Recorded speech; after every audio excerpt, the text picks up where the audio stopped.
Hi friends, welcome to Karthik Telugu news. ఇవాళ రైతు భరోసా పథకం గురించి ఒక ఇంపార్టెంట్ అప్డేట్ న్యూస్ అయితే రావడం జరిగింది. దీని గురించి మరిన్ని విషయాలు ఈ వీడియోలో తెలుసుకుందాం.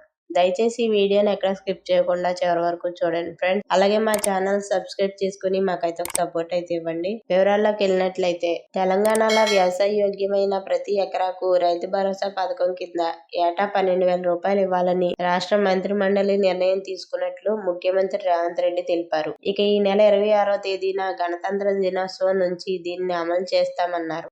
అదే రోజు నుంచి భూమి లేని వ్యవసాయ కూలీలకు ఇందిరమ్మ ఆత్మీయ భరోసా పథకం కింద 12,000 రూపాయల సాయం అందిస్తామని వెల్లడించారు. రేషన్ కార్డులు లేని వారికి అదే రోజు నుంచి కొత్త కార్డులు ఇవ్వాలని నిర్ణయించుకున్నట్లు సీఎం రేవంత్ రెడ్డి తెలిపారు. ప్రభుత్వ ఆదాయం పెంచడం, పేదలకు పంచడం తమ విధానమని ఆయన స్పష్టం చేశారు. శనివారం సచివాలయంలో మంత్రి మండలి సమావేశం ముగిసిన అనంతరం ఉప ముఖ్యమంత్రి బట్టి విక్రమార్క ఇతర మంత్రులతో కలిసి సీఎం రేవంత్ రెడ్డి విలేకరులతో మాట్లాడారు. తెలంగాణ రాష్ట్ర రైతాంగానికి కొత్త సంవత్సరంలో మంచి జరగాలని, వ్యవసాయాన్ని పండగ చేయాలని ప్రభుత్వం పట్టుదలతో చేపట్టిన కార్యక్రమాల్లో భాగంగా రైతు భరోసాపై కీలక నిర్ణయం తీసుకున్నారు. ఇక వీటికి సంబంధించి ఇప్పటి వరకు ప్రసార సాధనాలు ఊహాగానాలతో గందరగోళం సృష్టించిందని, వీటిని పటాపంచలు చేస్తూ మా సమాచార మంత్రుల సూచనల మేరకు నిర్ణయం తీసుకుని రైతులకు శుభవార్త వినిపిస్తున్నామని సీఎం తెలిపారు. వ్యవసాయ యోగ్యమైన భూములన్నింటికీ ఎలాంటి షరతులు లేకుండా ప్రతి ఎకరానికి రైతు భరోసా అందించాలని నిర్ణయం తీసుకున్నారు. ఇక